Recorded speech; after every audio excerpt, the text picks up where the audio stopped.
Good afternoon, Trinidad and Tobago. I am Leron Brumlin. This is your C News update at 4 o'clock. Programming for Gayelle TV is to be aired exclusively on Flow Cable. The announcement from Managing Director of Gayelle, Fabian, who said it becomes effective from August 15 this year. Mr. Fabian said Flow owns no stake in his company, although its $1 million contribution has allowed him to pay off licensing fees to the Telecommunications Authority. It had owed $915,000. He also told the media he's awaiting an apology from CNC3, which it partners with, over an erroneous report earlier this week that the station was closing its doors. There is no need to panic over a new virus in the country, so says the Minister of Health, Terence Dayal Singh. He was responding to reports of persons experiencing symptoms such as fever, rashes, joint pain and eye pain, among others. The health minister says it could be one of the common viruses and not necessarily a strain of a mosquito-borne virus. It may not necessarily be Zika. It could be one of the thousands of viruses that circulate around the globe at any point in time. He also spoke of the prescribed treatment of the illness. Paracetamol or Panadine and rehydration. That is a classic treatment for the common virus.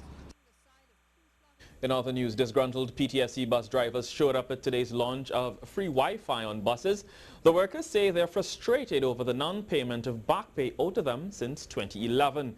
The ceremony, hosted by the Ministry of Public Administration and Communication, was being held to introduce the use of free broadband on 12 specific buses in Trinidad. No confirmed information from our management of PTSC indicating nothing of our salaries, of the arrears that will be paid. There is no date, there is no time. So we are here to bring our concerns to the government at the end of the day. Don't forget us.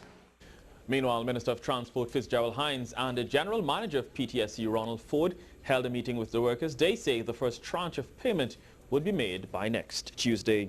To sport now, the West Indies selectors have announced a 14-man squad to face India in the second test beginning Saturday at Sabina Park in Jamaica. The new addition to the team being West Indies under-19 pacer Alzari Joseph.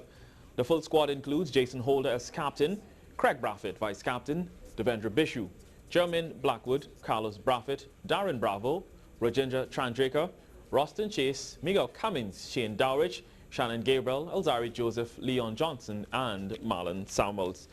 India won the first test by an innings and 92 runs. Heading out for the evening, here's the weather forecast.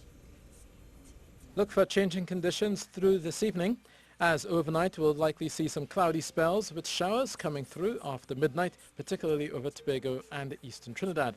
Through Saturday, look for a scattering of showers across the northern range and the main ridge, and as the day warms, the afternoon shower may well turn thundery, particularly over western Trinidad and over the Gulf of Paria. We should be seeing clearer skies through Saturday evening. This added moisture and instability is due to a passing tropical wave, but then more showers are expected by the beginning of next week with yet another tropical wave nearby. Heading to the beaches, look for smooth conditions through the Gulf of Paria and up towards parts of the Caribbean, with waves offshore of 1 to 1.5 meters under gentle easterly winds, which should shift southeasterly at times, with east-northeasterly swells of 9 seconds through Saturday. That's the latest weather, and I'm meteorologist Dean Wallace. And that was your CTV News Update. For up-to-date and breaking news throughout the day, you can visit the C News Live Facebook page or follow us on Twitter at C News Live. I am Leron Brummel. Good afternoon.